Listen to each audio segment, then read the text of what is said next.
Ecuador vive una nueva crisis social. El paro nacional indefinido que se inició el 13 de junio se ha recrudecido con manifestaciones contra el gobierno del presidente Guillermo Lasso, lideradas por la Confederación de Nacionalidades Indígenas del Ecuador, la CONAIE. Para conocer a un líder político hay que conocer sus lecturas. La semana pasada Alfredo Serrano entrevistaba a Leónidas Iza, el indio quechua ecuatoriano, ingeniero medioambiental de profesión, que preside la Confederación de Nacionalidades Indígenas, la CONAIE. Iza es uno de los principales líderes de las protestas populares que han puesto contra las cuerdas al gobierno neoliberal del banquero Guillermo Lasso en el Ecuador. La entrevista en nuestro canal de YouTube se acerca ya a las 200.000 reproducciones. Para conocer a un líder político hay que conocer sus lecturas y Leónidas Iza afirma que sus autores de referencia son José Carlos Mariátegui y Eduardo Galeano.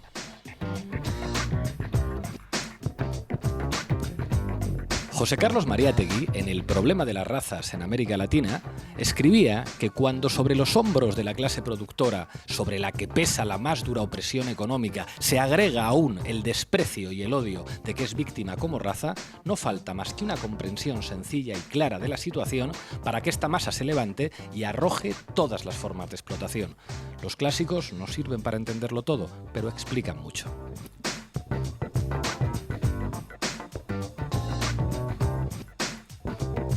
Por su parte, Eduardo Galeano, en Patas Arriba, Escuela del Mundo al Revés, escribía que en estos tiempos neoliberales los derechos públicos se reducen a favores del poder y el poder se ocupa de la salud pública y de la educación pública como si fueran formas de la caridad pública y solo en vísperas de elecciones.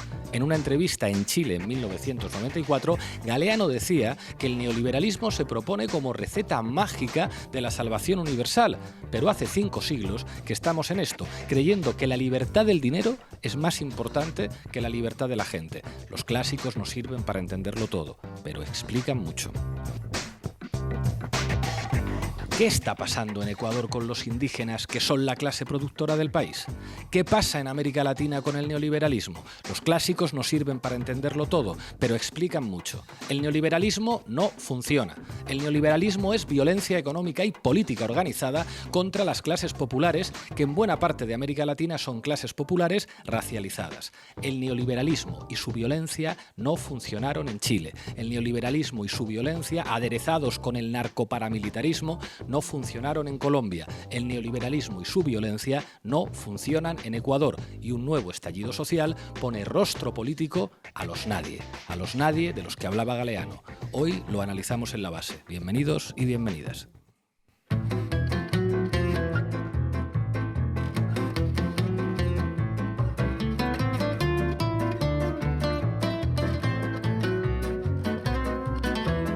La Base, de lunes a jueves en Público. Bueno, hoy en La Base hablamos del estallido social en Ecuador, como siempre, trayéndonos datos de las protestas de los actores políticos y sociales en conflicto. Sara Serrano, ¿qué tal, compañera? ¿Qué tal, Pablo? Buenas tardes. Manu Levín analizará lo que dice y lo que no dice la prensa española, lo que dicen los medios en Ecuador y también algunos medios de referencia en América Latina. ¿Qué tal, compañero? Así es, ¿qué tal, Pablo? Y nos acompaña también Ina Finogénova, algunos de los seguidores de La Base. ¿Por qué no está en plató? Dejad vivir a la mujer. A mediados de la semana que viene ya estará aquí con nosotros. De momento, por cuestiones logísticas, tiene que seguir haciéndolo por Zoom. Nos va a traer un análisis con perspectiva latinoamericana de lo que han representado el neoliberalismo en esta región. ¿Qué tal, compañera? Buenas, compañeros, muy bien. Vamos a contar también con Alfredo Serrano, que ya está conectado. Le preguntaremos algunas de las claves de lo que está ocurriendo allí. Él ha hablado con Leónidas Iza hace muy poco y sigue muy de cerca los acontecimientos políticos del Ecuador. Gracias por acompañarnos una vez más, Alfredo. Hola, Pablo, un beso para todas y todos. Y en nuestra mesa de análisis vamos a contar con René Ramírez. René Ramírez fue ministro de Educación Superior, Ciencia y Tecnología en el Ecuador de 2011 hasta el año 2018. En la actualidad es investigador en México. Y vamos a contar también con Paula Pavón. Es la prefecta de la provincia de Pichincha y miembro del Movimiento de la Revolución Ciudadano. Y para terminar, en Dato Mata Relato, Julián Macías nos va a explicar todas las campañas de guerra sucia que se han dado en redes sociales en las últimas semanas en el Ecuador. Traemos un programa con mucho material y de muy buena calidad, así que José y Lolo, arrancamos. La Base de datos. Buenas tardes, Sara. Buenos días en Ecuador y en América Latina. ¿Qué tal, Pablo? El pasado 13 de junio, la Confederación de Nacionalidades Indígenas del Ecuador y otras organizaciones iniciaron un paro nacional en protesta contra el alto coste de vida y los recortes sociales de Guillermo Lasso. El paro se inició con el corte de vías en diferentes provincias del país, a lo que el Gobierno respondió deteniendo al líder de la CONAIE, a Leónidas Iza, bajo la acusación de paralizar los servicios públicos. Bueno, la detención fue una torpeza política por parte del Gobierno, pero además una demostración de la falta de garantías jurídicas en el Ecuador cuando se trata de activistas sociales. Fue un completo desastre. Sí, la detención de Iza y la utilización espuria del aparato judicial contra el movimiento indígena aceleró, de hecho, el estallido. En paralelo a la detención del líder indígena, se declaró también el estado de excepción, restringiendo la libertad de movimiento, limitando los derechos de reunión y asociación, restringiendo el uso de telecomunicaciones y autorizando las detenciones sin orden judicial. Además, se declaró el Distrito Metropolitano de Quito como zona de seguridad, poniéndola a cargo de las Fuerzas Armadas, y hasta ahora la represión policial y militar ha dejado 5 muertos, más de 200 heridos y unas 100 personas detenidas. Bueno, esta violencia represiva ha sido denunciada por diversos organismos internacionales. La directora para las Américas, nada menos que de Amnistía Internacional, ha pedido al presidente Lasso cesar la estigmatización y la represión de quienes están ejerciendo legítimamente su derecho a la protesta. Le ha exigido publicar una información desglosada sobre el número de personas heridas y personas detenidas, también hacer públicos cuáles son los cargos que se les imputan, y al mismo tiempo ha dicho que Lasso debe atender las causas económicas estructurales que están motivando que la gente salga a defender sus derechos y la democracia y salga a manifestarse. Explícanos, Sara, cuáles son las demandas políticas del movimiento. Bueno, las reivindicaciones de la CONAIE se concretan en 10 puntos. 1, la reducción de los precios del combustible. 2, alivio económico para los más de 4 millones de ecuatorianos.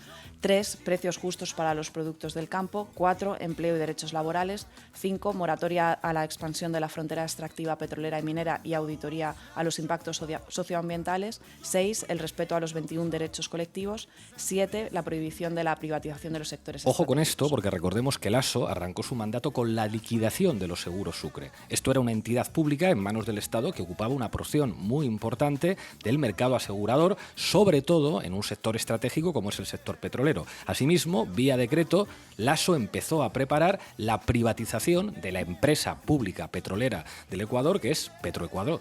Así es, continúo. La demanda número 8 es la exigencia de políticas de control de precios y la especulación en el mercado de los productos de primera necesidad. La 9, garantizar el acceso a la salud y a la educación. Y la 10, seguridad para frenar la ola de violencia que atraviesa el país. No sé, a mí me parecen demandas bastante razonables y no particularmente revolucionarias. En concreto, este último punto es clave porque los índices de criminalidad en el Ecuador son similares a los que se registraban hace 20 años, antes de Rafael Correa, y solo en los últimos 12 meses más de 350 personas han sido asesinadas en cárceles ecuatoriales, principalmente jóvenes racializados. Bueno, ¿y cuál ha sido la respuesta del banquero Lasso a todas estas reivindicaciones por parte del movimiento indígena? Bueno, en primer lugar ha derogado el estado de excepción, que ya se extendía a 6 provincias y que era una de las peticiones de la CONAIE para iniciar el diálogo. En segundo lugar, ha anunciado la reducción de 10 céntimos en los precios de la gasolina y el diésel, una medida que se encuentra además muy alejada de las demandas del movimiento indígena. Bueno, esta noticia se conocía al mismo tiempo que la Asamblea Nacional del Ecuador desarrollaba una sesión cuyo único punto era la destitución del presidente Lasso, que horas antes había denunciado un intento de golpe de Estado contra él y que sin embargo no acudió a esa sesión para presentar las posibles pruebas. Así es, la petición de destitución ha sido impulsada por el correísta y principal partido de la oposición, Unión por la Esperanza. El debate aún no ha finalizado y continuará a lo largo del día. Una vez termine, los legisladores ecuatorianos tendrán 72 horas para votar la destitución de Guillermo Lasso. Para ser aprobada, esta medida requiere al menos 92 de los 137 apoyos del Congreso. Y de prosperar su destitución, el vicepresidente Alfredo Borrero asumiría temporalmente el poder y se convocarían elecciones presidenciales y legislativas anticipadas. Sara, para los espectadores y para los oyentes no ecuatorianos de la base, ¿puedes hacer un mapa de los distintos actores políticos y sociales involucrados en el conflicto? Sí, de un lado está Guillermo Lasso, banquero, de hecho heredó uno de los principales bancos de Ecuador, el Banco Guayaquil, y presidente de Ecuador desde hace cerca de un año. Ganó las presidenciales por la mínima en segunda vuelta con el apoyo del establishment económico y mediático del país, pero su fuerza política, el movimiento Creo, obtuvo un exiguo 14% del padrón en primera vuelta y apenas cuenta con 12 de los 137 escaños de la Asamblea Nacional. Durante sus primeros 100 días de gobierno promovió una masiva campaña de vacunación que le hizo ganar popularidad, pero rápidamente se topó con dificultades de gobernabilidad. En septiembre de 2021, un enfrentamiento en una cárcel de Guayaquil dejó al menos 116 muertos y Lasso decretó el estado de excepción en el sistema penitenciario. El 3 de octubre de 2021, Lasso apareció en la lista de los papeles de Pandora. Los papeles de Pandora son una cosa parecida a los papeles de Panamá. Se descubrió que el presidente banquero Lasso tenía, al parecer, más de 10 empresas offshore en paraísos fiscales. Sí, en términos generales, Lasso no se ha alejado de la senda iniciada por su predecesor, Lenín Moreno. Degradación de los servicios públicos, libre comercio, privatización y desregularización económica. De hecho, tal y como señalan Adoración Guamán y Virgilio Hernández en una tribuna en el Diario Público, el presidente banquero se jacta de haber ampliado las reservas internacionales, de garantizar el pago de la deuda, de mejorar el movimiento de capitales y de asegurar derechos a los inversores extranjeros. Todo esto a costa de desmantelar los servicios públicos del país. Bueno, frente a Lasso, lo que tenemos es un gran movimiento social, el otro gran actor clave en este conflicto, que es la Confederación de Nacionalidades Indígenas del Ecuador, la famosa CONAIE. Sí, la CONAIE es, en última instancia, el sujeto más representativo de las nacionalidades indígenas del Ecuador. Desde principios del siglo XXI, la política ecuatoriana ha estado siempre mediada por la acción de la Confederación de las Nacionalidades Indígenas. Donde más apoyos aglutina es en la zona de la Sierra Ecuatoriana, donde se concentra en gran parte la población indígena, y es precisamente en esta zona de donde han surgido los principales liderazgos de la organización. Es importante señalar que la relación de la CONAIE con los distintos gobiernos de Ecuador no ha estado exenta de contradicciones. En algunos momentos la Confederación ha sido cooptada por los gobiernos, incluso por estructuras neoliberales. Tal es el caso de su brazo político, el Pachakutik, un movimiento muy heterogéneo que incluye facciones cercanas al gobierno. Esto se ha concretado en la selección de algunos asambleístas de posturas reaccionarias que nada tienen que ver con los principios y las bases del movimiento. ¿Qué más datos nos trae, Sara? Bueno, para finalizar quería dar un poco de contexto histórico a este estallido social. Para entender lo que está sucediendo hoy hay que remitirse a octubre de 2019, cuando se produjo una fuerte protesta social contra las medidas de ajuste impulsadas por el entonces presidente del Gobierno, Lenín Moreno, en connivencia con el Fondo Monetario Internacional. El detonante de aquel estallido fue la eliminación del subsidio a los combustibles que llevaba vigente en Ecuador desde hacía cerca de 40 años. Los más de 10 días que paralizaron el país se saldaron con centenares de heridos, más de una decena de muertos, miles de detenidos y una intensa persecución política y policial. La crisis se cerró en falso con una mesa de diálogo entre el Gobierno y líderes del movimiento indígena, y Moreno no solo no cumplió los acuerdos resultantes de esta mesa, sino que, valiéndose de la pandemia, aceleró la implantación de los paquetes de ajuste impuestos por el Fondo Monetario Internacional. El nuevo ciclo de movilizaciones retoma el rechazo a los recortes de entonces, que han sido profundizados además ahora por el Gobierno de Guillermo Lasso. Bueno, Lasso se había referido a las protestas populares aquellas del año 2019 como anarquistas que se aprovechaban del descontento con las medidas económicas de Lenín Moreno, que a criterio de Lasso no estaban tan mal. Bueno, pues de aquellos barros, estos lodos. Y de fondo de ambas protestas se encuentra, pues básicamente, el agotamiento del modelo neoliberal en Ecuador y en el conjunto de América Latina. Después, Ina nos hablará de esto con más detalle. Muchas gracias, Sara. A ti. Lo que está pasando en el Ecuador seguramente está pasando en Latinoamérica y en el mundo. Por ello hemos dicho que el modelo neoliberal que gobierna el mundo y que están obligando a nuestros estados necesariamente tiene que pasar por la unión, por la unidad de todos los seres humanos a nivel global. Manu Levín, ¿qué nos tienes preparado para hoy? Pues vamos a analizar cómo cuenta, y si cuenta, lo que está pasando en Ecuador, la prensa española, la prensa latinoamericana y la prensa ecuatoriana. Dale, Lolo. Titulares al banquillo.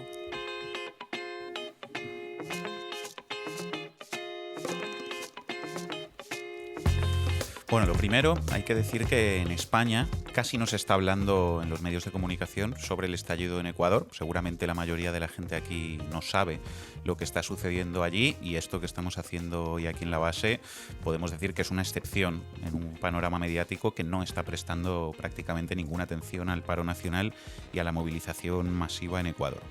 Dentro de eso, sí hay algunos contenidos en la prensa. Por ejemplo, Público, noticia del 23 de junio, hace 5 días. Lasso militariza Ecuador y reprime la protesta indígena contra los recortes. Público lo que hace es poner foco en la violencia represiva del gobierno de Lasso frente a las movilizaciones indígenas. Y os pongo 2 ejemplos más, estos de la derecha mediática española. La Razón, noticia de hace 3 días. Crisis en Ecuador. Lasso acusa al líder de los indígenas de buscar un golpe de Estado. El partido del expresidente ecuatoriano, Rafael Correa, prófugo en Bélgica de la justicia de su país, pretende sacar a Lasso del poder y convocar elecciones. Y ABC, noticia de hoy mismo. Titular, declaraciones del presidente Lasso, entre comillas. No permitiremos un golpe de Estado en Ecuador por las mafias aliadas al narcotráfico. Legisladores denuncian amenazas para votar a favor de la destitución del presidente Guillermo Lasso. Os quería leer estas dos noticias del ABC y La Razón porque son un ejemplo de que los diarios de derechas en España, lo poco que cuentan sobre esto es para actuar como repetidores, como replicadores del discurso oficial de criminalización de la protesta que está haciendo el gobierno y el poder mediático ecuatoriano, como vamos a ver más adelante. De momento, quédense con los marcos que introducen estos titulares que he leído.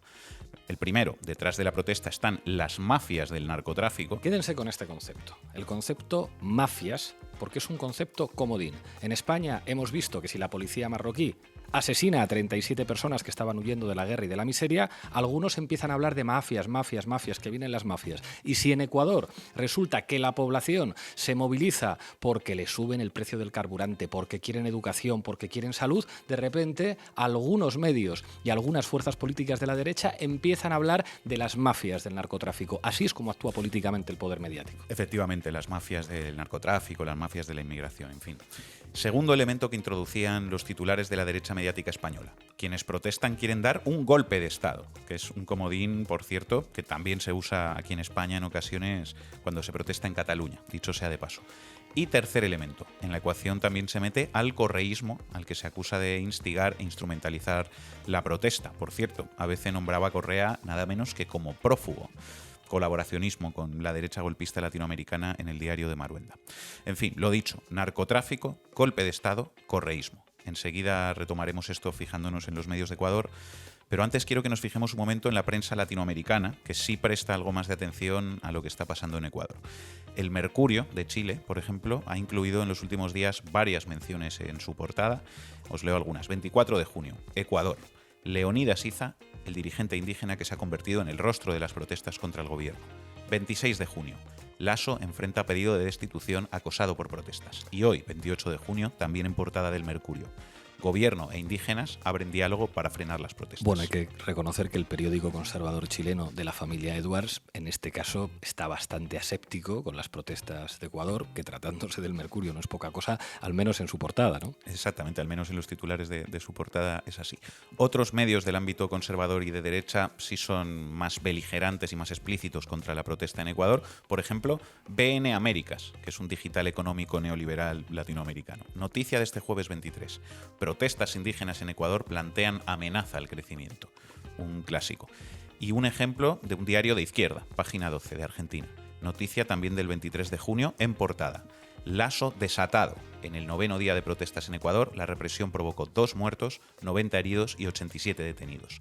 El precio de los combustibles y los alimentos desencadenó los reclamos. Bueno, en este caso vemos que página 12, la prensa de izquierdas argentina, emplea un enfoque muy parecido al que empleaba aquí Público. Poner el foco en la salvaje represión del gobierno de Lasso, que ya ha provocado no solamente detenidos y encarcelados, sino varios muertos, y como nos explicaba antes Sara. Y respecto a la prensa del Ecuador, ¿qué tienes, Manu? Pues vamos con ello, porque el movimiento indígena y los trabajadores y trabajadoras que están protestando en Ecuador no solo se están teniendo que enfrentar a las fuerzas policiales y militares y a un gobierno que los criminaliza, se están teniendo que enfrentar también al poder mediático ecuatoriano, que es sin duda otro de los principales enemigos de este paro nacional. Uno de los mensajes que antes veíamos replicado en la prensa española de derechas y que emana directamente del gobierno de Lasso es el que intenta vincular la protesta y en particular a la CONAIE, al movimiento indígena, con el narcotráfico y el crimen organizado. Vamos a escuchar diciendo esto al ministro de Defensa de Ecuador, Luis Lara. Estas acciones coinciden con el brutal ataque criminal que el país ha venido sufriendo por parte de los narcotraficantes y el crimen organizado. Ciudadanos, las Fuerzas Armadas no permitirán que se intente romper el orden constitucional o cualquier acción contra la democracia y de las leyes de la República. Esta actividad violenta y criminal no ayuda a las reivindicaciones sociales, al contrario, las perjudican. Porque detrás de esto está la mano del narcotráfico y la delincuencia organizada. Vaya meeting da, en la Con los conferencia de militares, prensa con los ambulados. militares detrás ahí informando. Y como suele suceder, la derecha en el gobierno lanza un mensaje y la derecha mediática lo replica hasta que lo instala. De hecho, lo instala hasta en España, lo veíamos antes. Diario La República, noticia del 21 de junio. Ministro de Defensa dice que la mano del narcotráfico está detrás del paro. Lo instalan hasta el punto de que lo convierten en el centro del debate y obligan a sus adversarios a responder y a discutir en ese marco, reforzándolo al fin y al cabo. Diario El Universo, 22 de junio. Leonidas Iza niega que las movilizaciones indígenas estén financiadas por el narcotráfico. Educación mediática, amigos y amigas de la base. No pienses en un elefante, lo decimos siempre citando a Leikov. El poder mediático lanza un marco de criminalización contra sus enemigos políticos. Muchos diarios y televisiones lo replican. Los periodistas después se lo preguntan a los portavoces en todas las entrevistas. Están obligados a contestar algo. Dicen la verdad, no estamos financiados por el narcotráfico, pero el marco ya queda instalado y los conceptos protesta indígena y narcotráfico empiezan a quedar vinculados en las mentes de todo el mundo. Así opera políticamente el poder mediático. Por eso hace falta educación mediática. Vamos a ver dos ejemplos muy claros de cómo este mismo diario derechista ecuatoriano, El Universo, lleva todos estos días en una campaña de criminalización evidente de la protesta en Ecuador. Portada del Universo de antes de ayer, domingo. El paro siguió pese al desgaste de la CONAIE. El sábado, el paro de la CONAIE cumplió 13 días con concentraciones de menor intensidad e incertidumbre de las bases frente a la dirigencia. La Asamblea es el escenario político para la disputa con el gobierno. Y otra noticia al pie de la misma portada. Artistas, no nos dejemos llevar por la política. María Elena Machuca, ministra de Cultura y Patrimonio, hace un llamado a los artistas.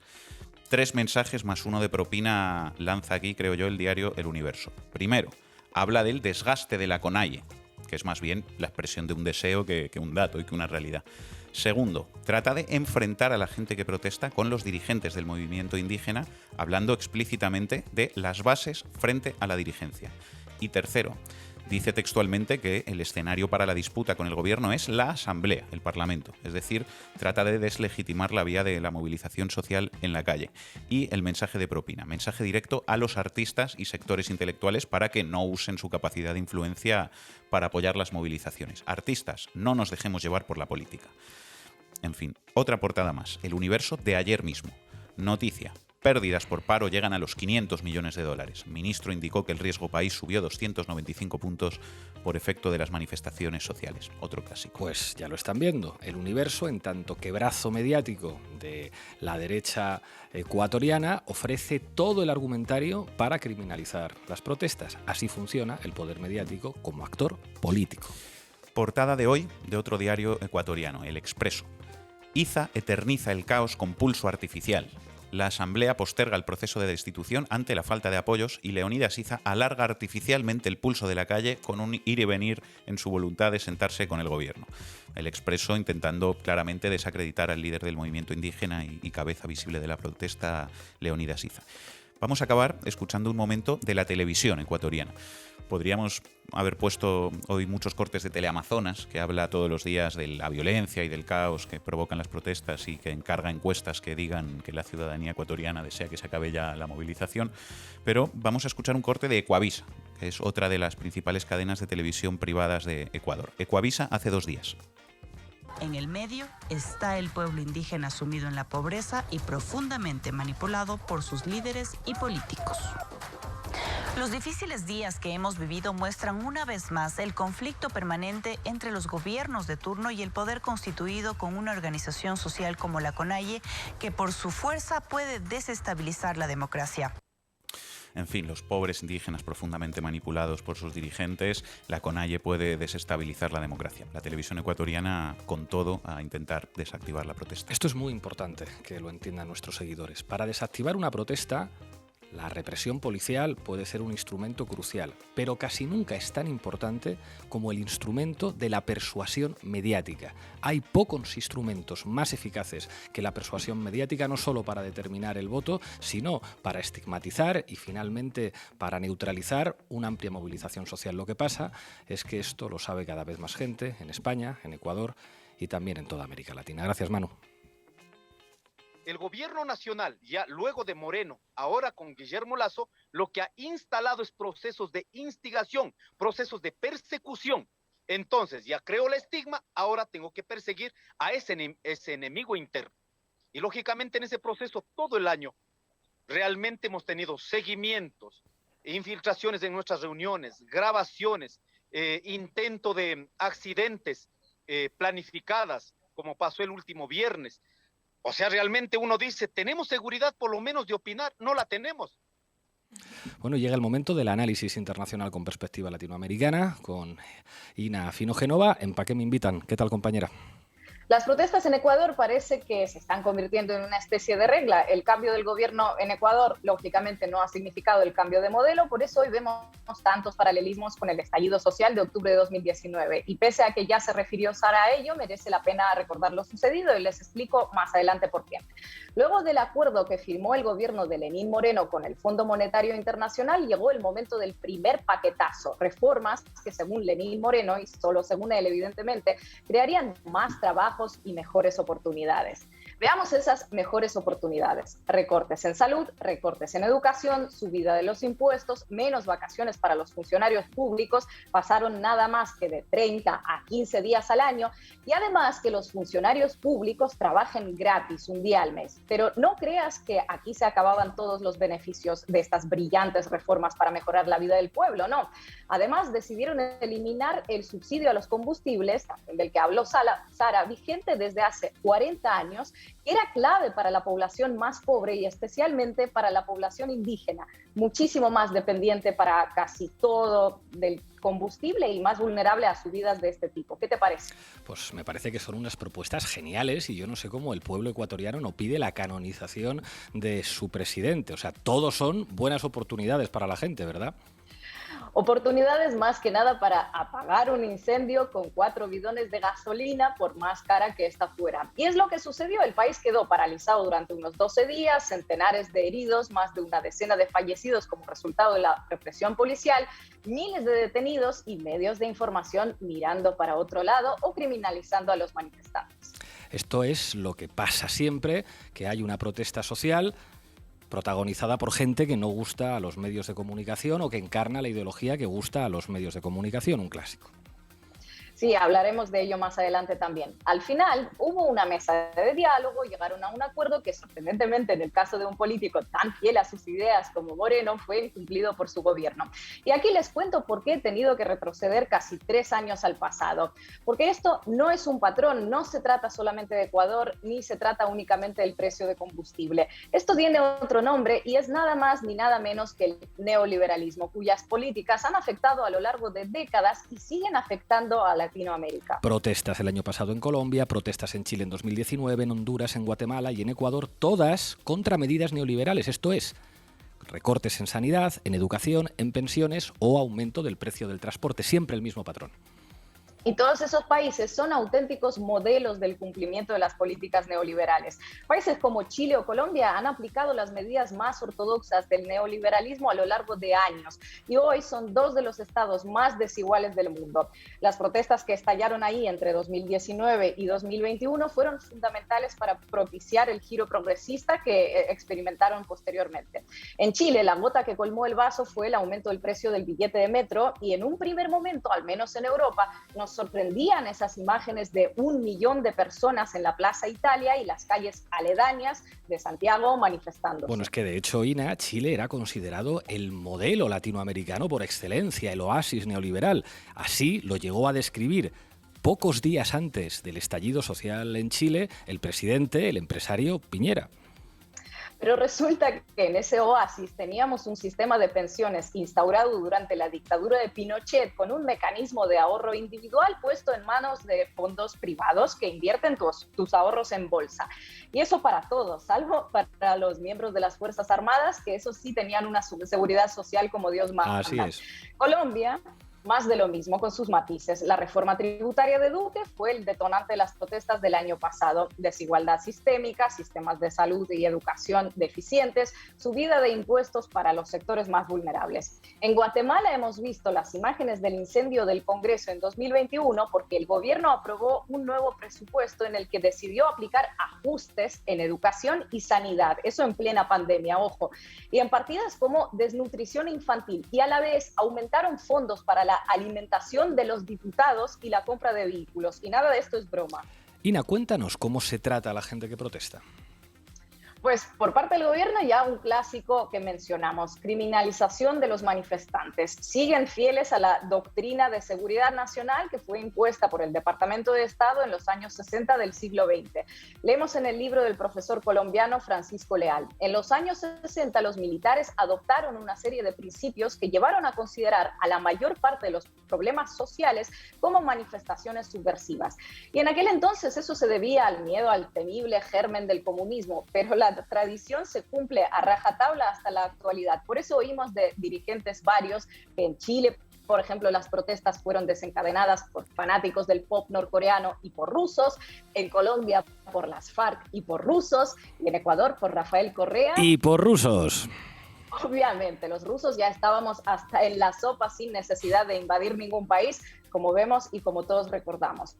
Los manifestantes, tanto en Chile como en Colombia, Ecuador, Guatemala, suelen ser tachados de vándalos y el foco mediático, más que centrarse en sus reclamos, se centra en la cantidad de cubos de basura que volcaron o en los escaparates que rompieron. Esto también es un clásico, criminalizar la protesta y centrar el foco en la violencia contra el mobiliario urbano, jamás en la violencia estructural que provoca las protestas. Bueno, y precisamente por eso esta histórica votación en Colombia que mandó a la derecha a la oposición por primera vez en décadas, por eso la victoria de Gabriel Boric en Chile o de Xiomara Castro en Honduras. Sí, porque una amplia mayoría de la población de esos países terminó exhausta y empobrecida tras años de oasis neoliberal y milagros económicos. Y sí, América Latina ya ha habido un cambio trascendental, lo que evidencia ese declive de la agenda neoliberal, de la que Ecuador todavía parece no tener vía de escape. Ahora queda esperar a ver cuál será la reacción de las élites proclives a la agenda neoliberal, que no suelen caracterizarse por aceptar de buena gana ningún tipo de propuesta alternativa a sus políticas, especialmente si estas vienen desde cualquier tipo de izquierda. Y aquí termino mi intervención de hoy, pero antes quería recordar a todos nuestros seguidores que además de en YouTube, estamos también en Twitter y en Telegram. Busquen a La Base en ambas redes y únanse al debate. Hagan caso a Ina. Gracias, compañera. Gracias. Lo que está claro es que me secuestraron, porque jamás me leyeron mis derechos en el momento de la detención, jamás hubo ninguna acción concreta para que diga que sobre estos hechos le estamos deteniendo, porque a partir ya estaban las vías habilitadas totalmente, no había ningún enfrentamiento, ninguna relación con ninguna autoridad policial ni de ninguna del Estado. Lógicamente hacen una emboscada con 6 camiones de militares y con la fuerza, con la Policía Nacional. Bueno, ya tenemos a Alfredo Serrano, el responsable de la pizarra latinoamericana, también director de CELAC, que ha estado siguiendo muy de cerca lo que ha ocurrido en Ecuador. 2 o 3 preguntas. La primera es cómo se puede relacionar lo que ocurrió en las elecciones que ganó Lasso, que era algo que muchos no esperábamos y que nos sorprendió, con el conflicto que estamos viviendo ahora. Adelante, Alfredo. Yo creo, Pablo, lo primero es aprender de que no siempre una cita electoral o el resultado electoral sutura un conflicto político.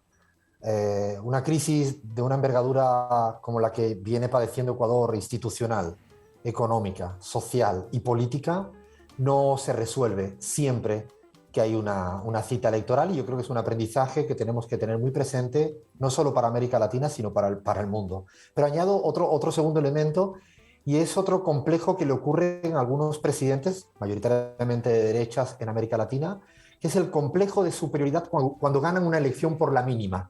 Lasso ganó la elección en segunda vuelta por la mínima, pero ya lo decía Sara, que si miramos la fuerza real que tuvo Guillermo Lasso, era del 14% del padrón electoral, o dicho de otro modo, el 86% de la gente que podía votar no fue a votarlo.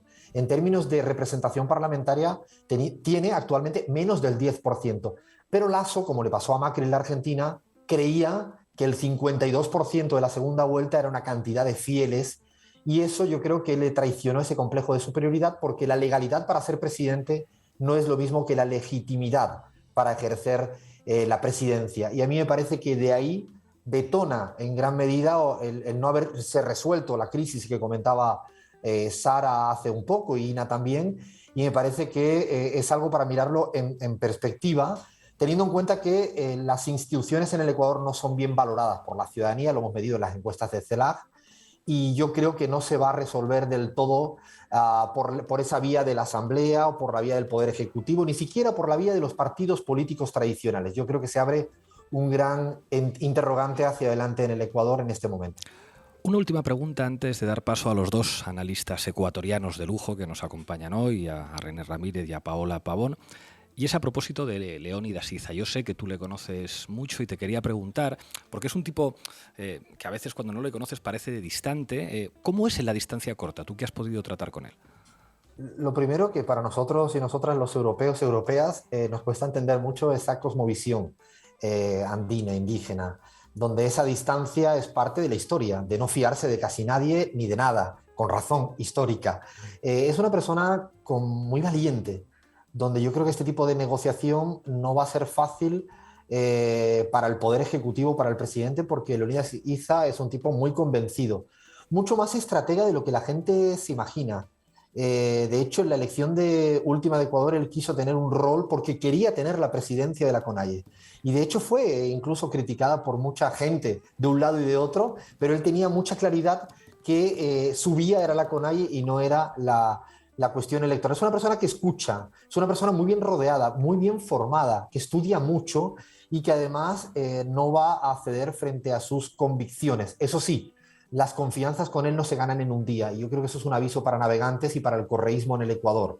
No se gana en un día. La visión indígena requiere tiempo, remarla, y no solo cuando se llega a una jornada electoral o un conflicto, ahí se le llama por teléfono. Yo creo que es parte de la idiosincrasia de Leónidas Iza, que se ha convertido hoy en día en una de las centralidades de la política ecuatoriana. Bueno, vamos ya con nuestros analistas ecuatorianos. Nos acompaña Paola Pavón, es la prefecta de la provincia de Pichincha, es miembro del Movimiento de la Revolución Ciudadana, y René Ramírez, que se encuentra en Buenos Aires en estos momentos, si no me equivoco, fue ministro de Educación Superior, Ciencia y Tecnología del Ecuador entre 2011 y 2018.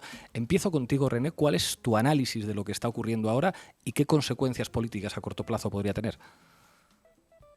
Muchas gracias, Pablo, por la invitación. Un gusto estar con ustedes. Bueno, lo primero, felicitar porque este programa, que se visibilice lo que pasa en Ecuador. Vale la pena señalar que Ecuador, siento yo que es del Chile del siglo XXI, es del laboratorio mismo del neoliberalismo, ¿no? Algo que me parece importante señalar en esta disputa por la democracia es el tema de si es que se puede dar una convivencia entre neoliberalismo y democracia. Creería que en este mismo momento la respuesta es no, y lo que se está viviendo en este mismo momento en la región y obviamente en Ecuador es justamente ese matrimonio que se había dado en el siglo XX y principios del lustro de América Latina, se está echando para atrás. El otro punto que me parece importante señalar, estimado Pablo, es el tema que tiene que ver con qué se quiere posicionar, ¿no? Se quiere posicionar el tema del no derecho a la protesta y también el tema de resolver los conflictos dentro de la democracia. El tema fundamental es que ni los ciudadanos son golpistas, ¿no? Ni la asamblea es golpista. El concepto principal que se quiere posicionar es que esto es un golpe de Estado, ¿no?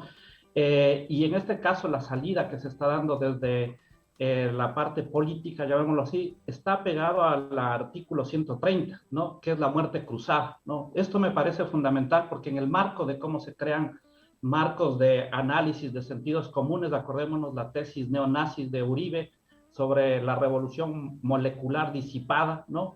Es similar al tema de lo que ahora se quiere posicionar como la guerrilla urbana, ¿no? Que lo que intenta es convertir al movimiento social en enemigo interno y en legitimar justamente la represión. En este momento está habiendo un diálogo supuestamente dentro de Ecuador, ¿no? Entre la CONAIE, el movimiento indígena, con los 5 poderes del Estado. Empezó el día de ayer este diálogo, va a continuar el día de hoy, pero este mismo momento existe un entrampamiento. El Lazo, el presidente, está asediado, ¿no? Las movilizaciones se quieren ocultar, que son fuertes, están siendo muy fuertes, en donde no solo está el movimiento indígena, sino ya se han sumado múltiples actores como los estudiantes, los transportistas, los taxistas, etcétera, ¿no? Y aquí un tema también fundamental, ¿no? Ganan las elecciones, en este caso Lazo, ¿no? Y al ganar las elecciones, Lazo gana con un proyecto neoliberal, ¿no? Que sin embargo es rechazado por la propia población, ¿no? Entonces aquí queda por delante justamente qué es lo que pasó, qué pasa ahí entre la relación entre el pueblo ecuatoriano, ¿no?, que realmente quiere otro tipo de sociedad con los mismos procesos electorales que señalaba en este caso Alfredo Serrano, ¿no? Entonces, es importante dentro de esta perspectiva, creo yo, justamente, que la propuesta política, ¿no?, lo que está poniendo contra las cuerdas al neoliberalismo es la unión entre los movimientos sociales y la fuerza política, que en el caso de Ecuador todavía no llega a cuajar, ¿no? Claramente pueden darse por diferentes mecanismos. Aquí se señalaba cuando se conversaba de Ecuador con respecto al tema del rol que ha jugado Pachacútec. Existe una diferencia muy importante entre lo que es el movimiento social, la CONAIE, con lo mismo Pachacútec. Pachacútec ha jugado y jugó, por ejemplo, con Lenín Moreno, ¿no?, siendo cogobierno, ¿no?, de Lenín Moreno, ¿no? Y en ese marco todavía existe una no posibilidad de unión, ¿no?, entre lo que constituía el Frente Progresista, que está dado por UNES, ¿no?, y Pachacútec, cuando realmente lo que estamos viendo es que la fusión, la unión de la fuerza de la CONAIE, liderado por Leonidas Issa, y UNES, realmente están poniendo en jaque a este neoliberalismo que señalaba Ina, ¿no? Paula, tú eres prefecta en Pichincha.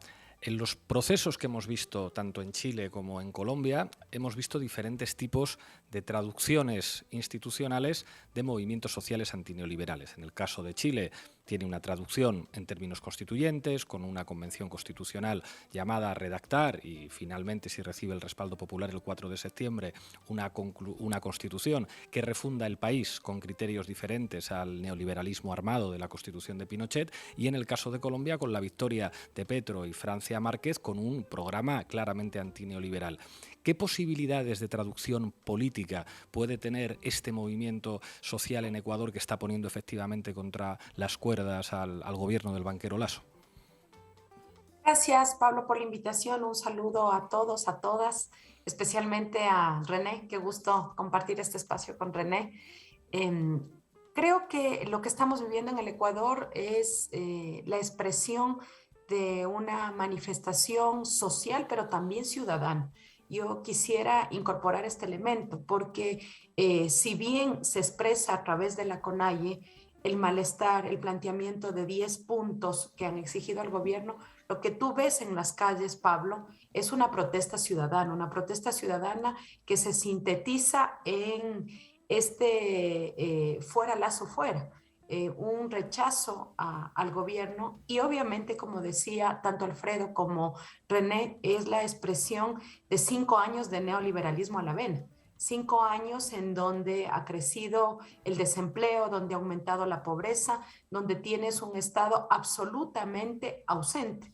Por lo tanto, creo que el momento que vive el Ecuador, como decía René, jaque en el que se le ha puesto al modelo neoliberal y a su máxima expresión, el gobierno de un banquero como Guillermo Lasso, entre la CONAIE y el movimiento indígena, necesariamente va a tener que decantar más adelante en una postura, esperemos, hacia el progresismo.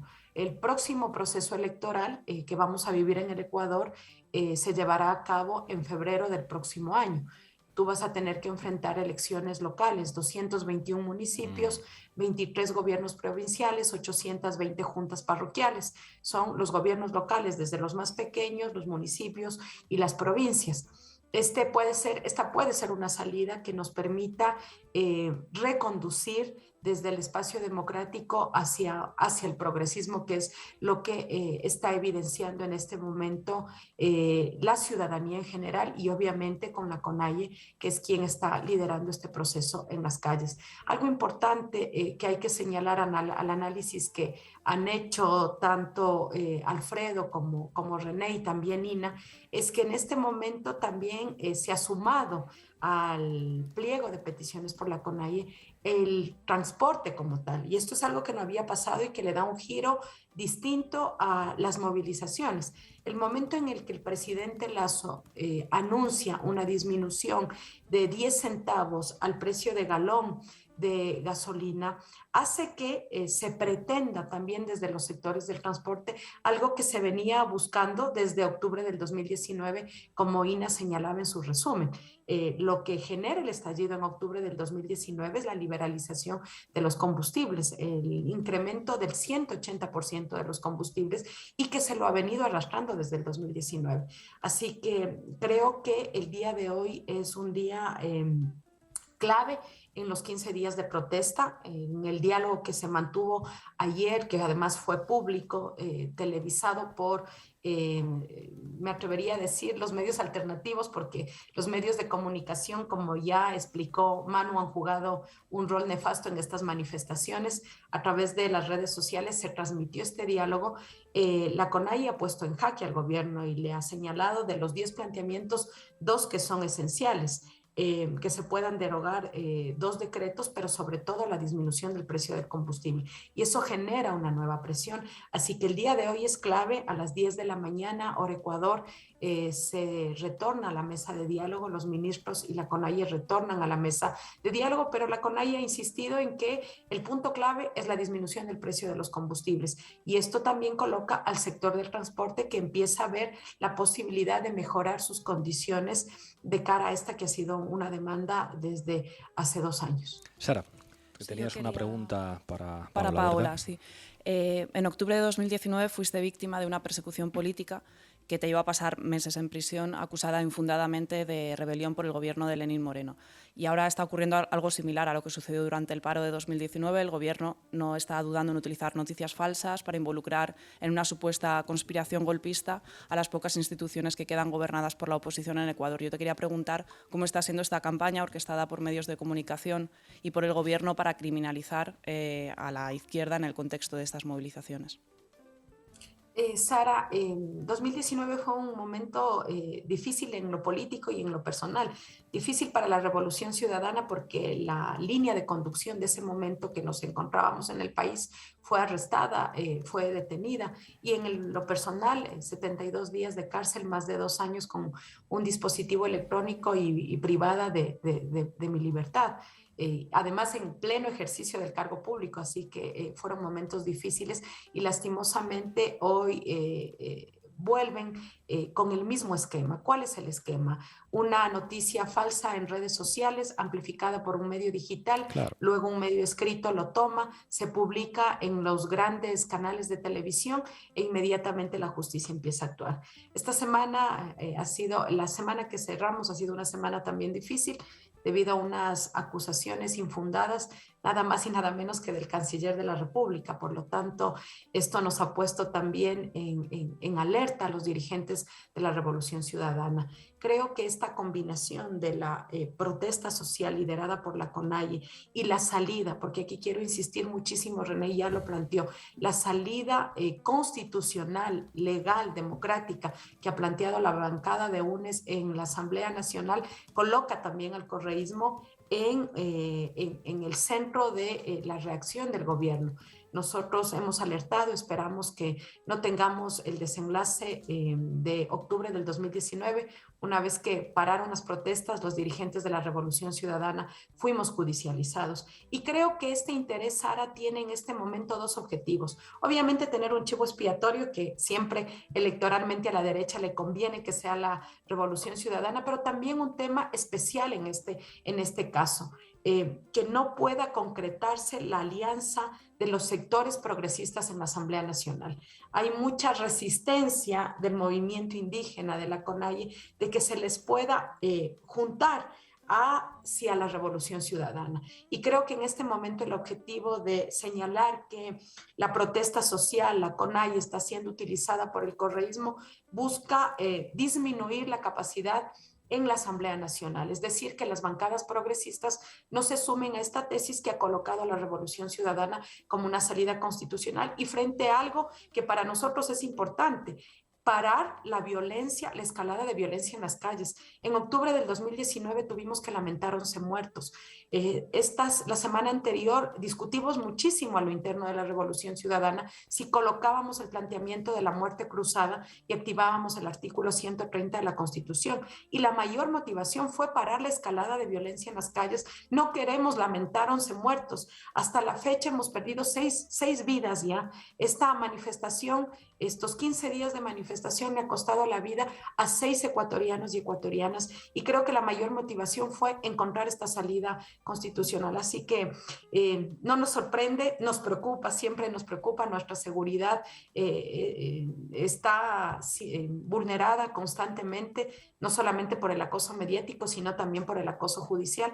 Así que estamos preocupados, pero no nos sorprende. Esta es la operación de los modelos neoliberales autoritarios que ya hemos visto en escena en América Latina. Un clásico. Manu. Bueno, muchísimas gracias, Paola, René, por estar con nosotros hoy. Le lanzo una pregunta a René sobre la dimensión política, sobre la derivada política de todo lo que está sucediendo y sobre ese desajuste, esa desincronización que comentábamos que existe entre la esfera social y la esfera política, digamos. Cuando fueron las elecciones de abril del año pasado, lo estábamos comentando también, muchos en España pensábamos, en base a la información que recibíamos, que ganaría el progresismo, digamos, que ganaría Andrés Arauz, ¿no? Ecuador venía de la protesta, del estallido social contra el gobierno de Lenín Moreno y parecía, o nos parecía, que todo apuntaba hacia un giro al progresismo, y sin embargo ganó Lasso. Mientras que en Chile, en Colombia, ganó la izquierda, en Colombia por primera vez, y sin embargo en Ecuador, que nos parecía que era el país donde más factible podía ser la victoria de una candidatura progresista, ganó la derecha. Entonces, aprovechando que están aquí, les quería preguntar, le pregunto a René, ¿cómo analizan ustedes esa victoria de la derecha en las elecciones? ¿A qué creen que se debió?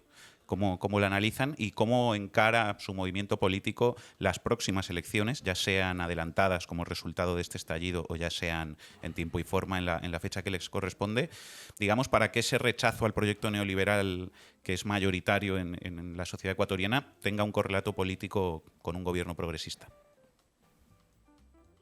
Bueno, esa es la pregunta del millón, ¿no? Acordémonos que el primer país que inicia las manifestaciones en América Latina es Ecuador en octubre, y luego vino Chile, etcétera, etcétera, ¿no? En donde realmente parece ser que la secuencia histórica es que las movilizaciones sociales te llevan a conquistar gobiernos progresistas, ¿no? En procesos electorales. Lamentablemente eso no sucedió en Ecuador, ¿no? Yo creo que hay que ver muy bien, en general la estrategia de la derecha está siendo en los procesos electorales jugar a dos puntas, ¿no? Una punta de una derecha establecida, ¿no? Pensemos del caso de Colombia por ser el último Fico, ¿no? Y por otro lado un outsider, ¿no? Lo mismo sucedió en Ecuador, ¿no? Teníamos a alguien consolidado como Lasso y teníamos en este caso dos candidatos que eran los outsiders que eran los representantes en este caso de la agenda neoliberal, ¿no? Uno era Herbas y el otro sin lugar a duda era también Yaco. Eso también hay que hacer entender en general hacia afuera, ¿no? Pachacútec en sí mismo, ¿no? Fue cooptado por el neoliberalismo, ¿no? Eso tenemos que tener clarísimo, ¿no? En las últimas décadas, de esto no fue siempre, ¿no? No obstante, el brazo social, el movimiento social, sí ha tenido agendas más radicales y progresistas que cambia radicalmente con Leonidas Issa, ¿no? En este marco, Leonidas Issa estaba disputando la presidencia de la CONAIE, no iba a dar el respaldo a nuestro proyecto, a UNES, a Andrés Arauz, ¿no?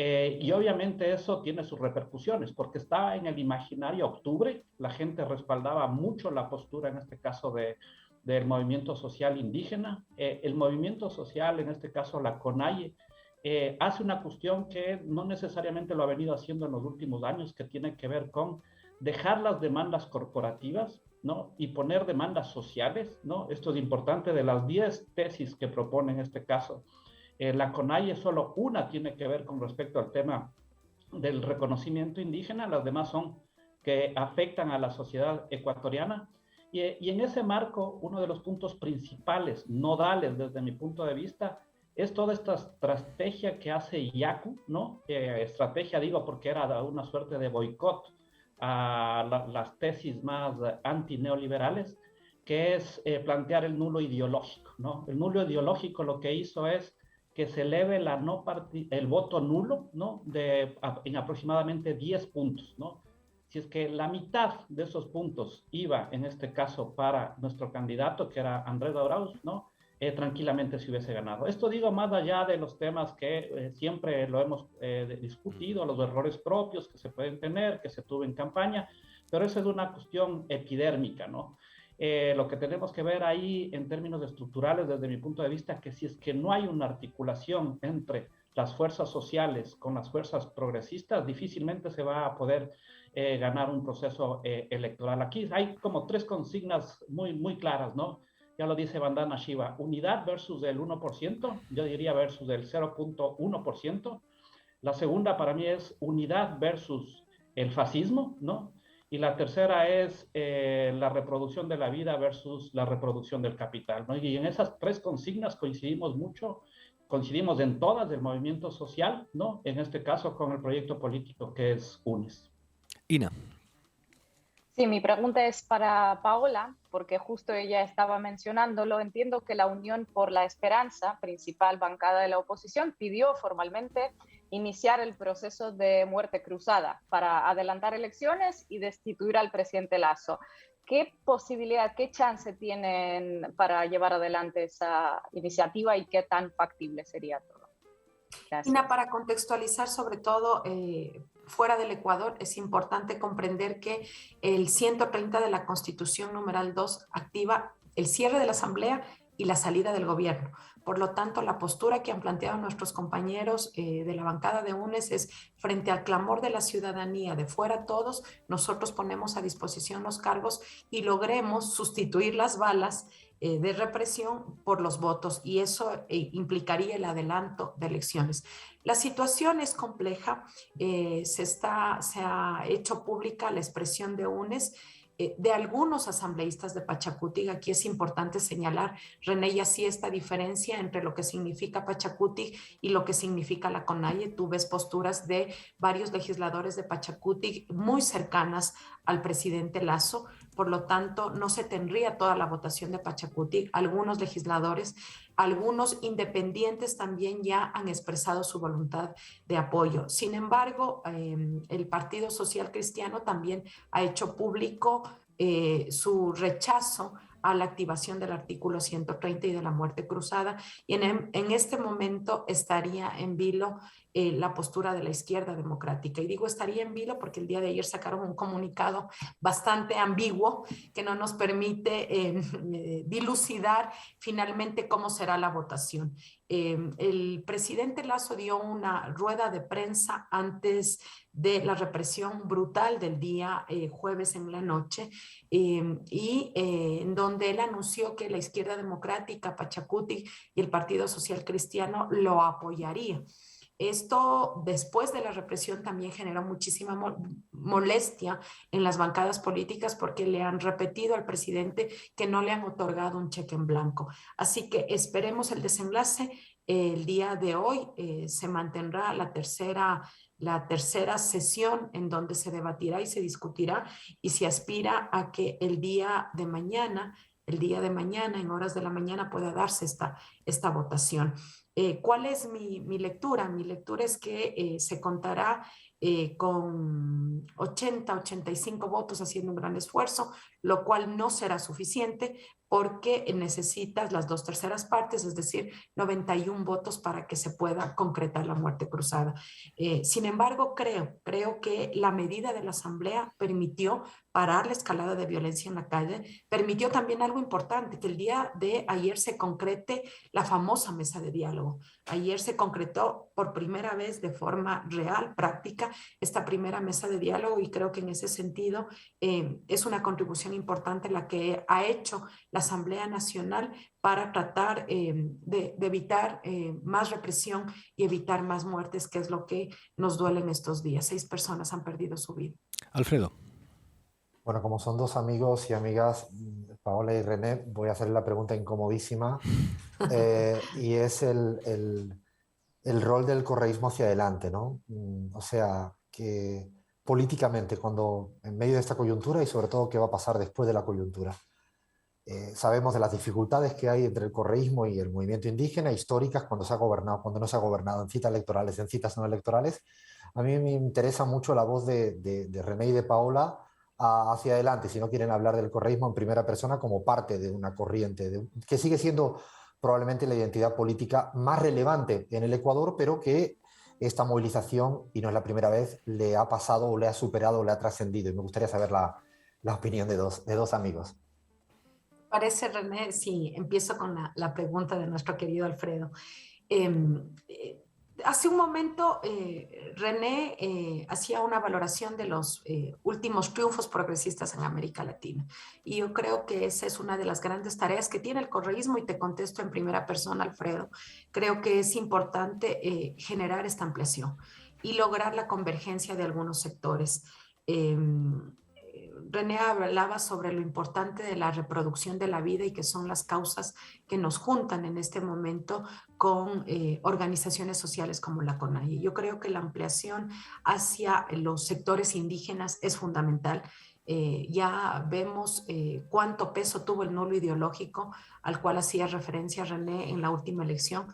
Este nulo ideológico nos llevó a que Andrés Arauz en la segunda vuelta se quede con el 47,6% y un triunfo, digamos, muy apretado de Guillermo Lasso con el 50,4%. Por lo tanto, ese nulo ideológico nos pesó. Esta convergencia con el movimiento indígena y con algo que nosotros siempre insistimos, las bases del movimiento indígena, más allá de la dirigencia, creo que es fundamental. Y luego con las causas, con las distintas causas. Tuve la posibilidad de estar ahora en Colombia, recibiendo los resultados electorales, acompañando el proceso electoral, y las causas juegan un papel fundamental, las causas vinculadas a la defensa del ambiente, las causas vinculadas a los derechos de las mujeres. Creo que estas son las tareas necesarias que de cara a la conducción de la revolución ciudadana, siendo en este momento la primera fuerza política, nos vemos abocados y obligados a hacerlo. Y creo que este es un gran ejercicio. ¿Cómo vamos hacia la ampliación? Los resultados que hemos visto del retorno hacia los modelos progresistas, que lo vimos con Argentina, sobre cómo se produjo la ampliación, lo que se vivió en Chile, con la emergencia del movimiento de mujeres tan importante, por ejemplo, para ese triunfo, y lo que hemos vivido en Colombia ahora con la emergencia de los movimientos ambientalistas, por ejemplo, liderados por Francia, nos obligan a que en nuestra agenda programática de la revolución ciudadana, tanto en los gobiernos locales como en el proyecto nacional, sean incorporados de manera urgente. No quiero dejar de decir algo, y con esto cierro, lo difícil que ha sido para nosotros estos últimos 7 años, porque hemos enfrentado una grave proscripción política, y esto quiero subrayar, porque creo que los intentos de los sectores de derecha en el Ecuador y los sectores con tintes fascistas siguen buscando la proscripción política de la revolución ciudadana. Seguimos siendo una gran amenaza electoral.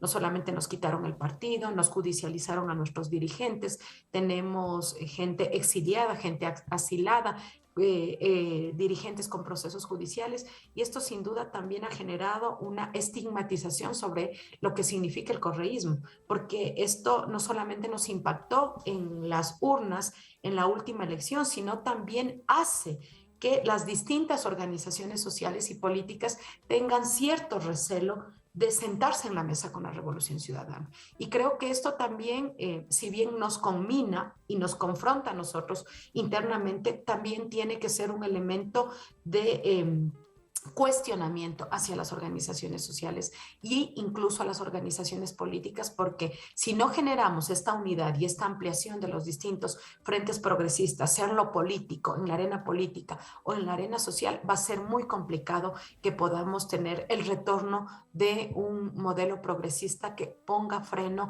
a este ataque y a este empobrecimiento al que nos está llevando el modelo neoliberal en el Ecuador. Paola, René, muchísimas gracias por acompañarnos. No sé si querías señalar alguna cosa, René, antes de que nos vayamos.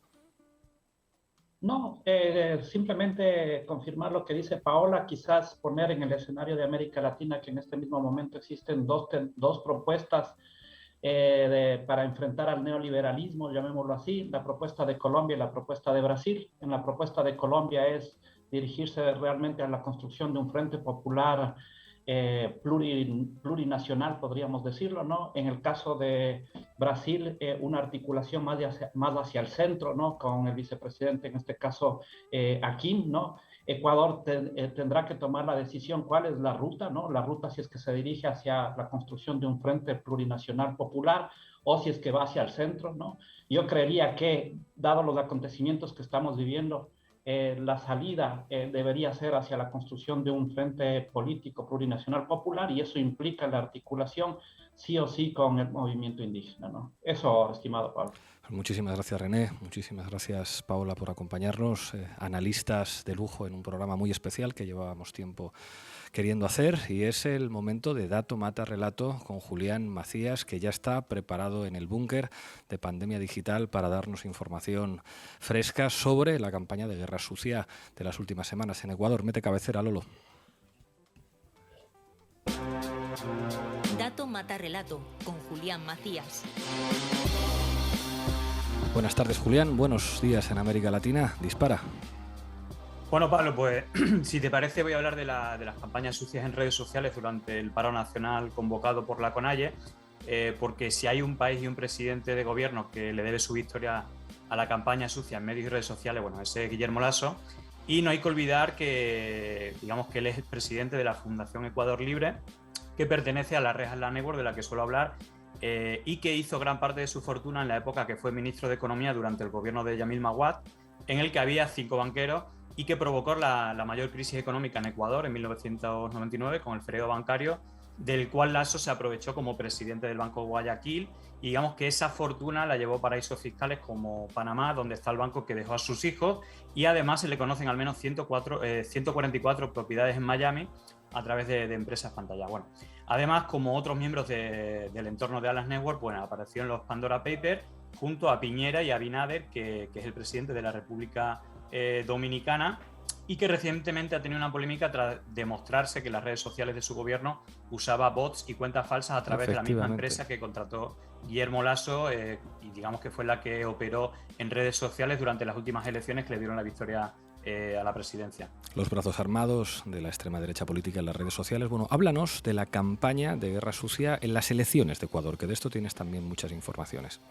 Sí, bueno, pues básicamente en redes sociales se generó una red de miles de cuentas falsas, algunas administradas por Troll Center, otras automatizadas, y que mayoritariamente fueron creadas en la misma fecha, y que usaban imágenes de personas reales de otros países, como por ejemplo una cuenta llamada Jorge Fernández usaba la imagen del checo Daniel Szabo, que es miembro de Transparencia Internacional. Y digamos que todas estas cuentas lanzaban campañas de desinformación. Por un lado, por ejemplo, la lanzada con el hashtag #desdolarauz, acusando a Andrés Arauz de querer desdolarizar el país, algo traumático precisamente por el tema del feriado bancario.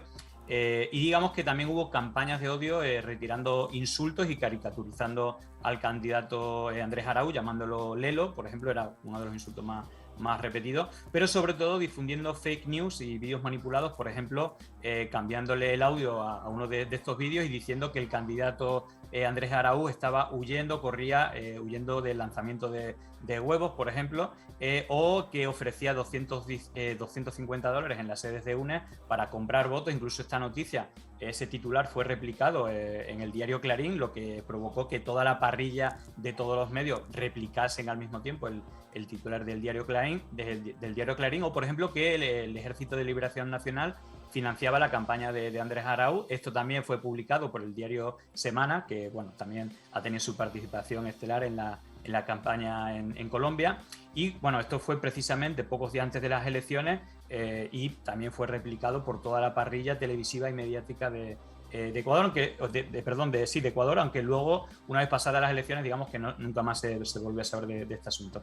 Además de los medios de comunicación que difundían estas noticias falsas, digamos que en redes sociales, la principal, matriz de opinión, aparte de todos estos medios, bueno, pues estaba formada, por ejemplo, por Fernando Villavicencio, que tiene un proyecto, financiado por la NET de los Estados Unidos, Carlos Andrés Vera, que es el director de la Fundación Ecuador Libre de Lasso, y su padre, Carlos Vera, que es el presentador del programa con más audiencia de la televisión pública, y que llegó a decir que la única opción democrática para votar era Guillermo Lasso a 2 días de las elecciones, ¿no? Algo totalmente increíble e inaudito, pero pasó. Sí, escandaloso. Háblame ahora del escuadrismo en redes sociales al servicio de Lasso y de cómo han atacado al movimiento indígena en las últimas movilizaciones. Bueno, pues como no podía ser de otra manera, digamos que usaron métodos muy parecidos. Aparte de todas estas cuentas que ya crearon para las elecciones, pues durante los últimos meses, principalmente en abril y mayo, se crearon miles de cuentas que, digamos, han estado repitiendo una y otra vez, principalmente 2 mantras.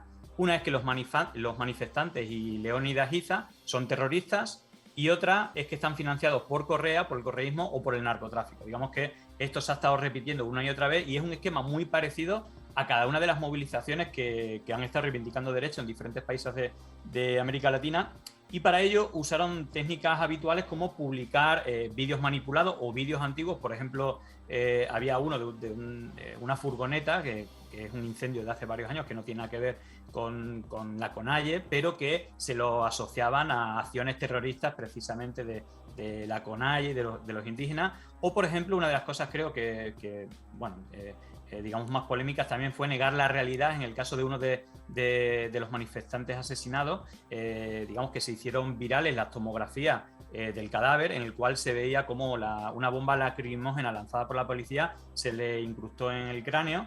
Y esto ha estado ratificado por algunos periodistas que han investigado el asunto, pero se ha hecho viral como que eran imágenes falsas, ¿no? En todo caso, donde mejor se ve la conversación artificial es cuando se lanzan campañas en redes sociales, principalmente en Twitter, y se convierten en tendencia. Y, por ejemplo, en el análisis que he estado haciendo, todavía no lo he publicado, pero seguramente lo termine de publicar hoy, analizando el hashtag Iza terrorista, Correa financista, donde se lanzaron más de 40.000 tweets, y también, digamos, que fue tendencia en Ecuador. Digamos, si analizamos qué cuentas lanzaron este hashtag, veamos que la gran mayoría fueron cuentas creadas en abril y mayo, también usando imágenes falsas, y que también participaron, por ejemplo, cuentas como Carlos Vera o Villavicencio, que también son típicos de este tipo de manipulaciones. Pero una de las cosas que más me llamaron la atención es, por ejemplo, la participación de Mamela Fiallo Flor, que es un miembro de la Red Atlas Network y que es periodista del medio Panama Post, que es propiedad de uno de los directivos de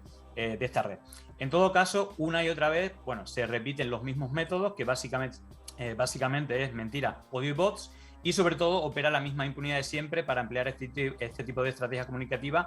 Y bueno, por tanto es como muy difícil que no las apliquen si no se aplica ningún tipo de punidad o sanción. Así que bueno, una más de todas las que os voy contando, y en este caso se usó el mismo método también durante las manifestaciones y el paro nacional. Muchas gracias, Julián. Hasta pronto. Hasta pronto. Chao, chao. Bueno, llegamos al final del programa. Hoy vamos a acabar con un rap mestizo en el que se canta en castellano y en quichua. Guarmi Atari, del grupo La Mafia Andina. Hasta mañana.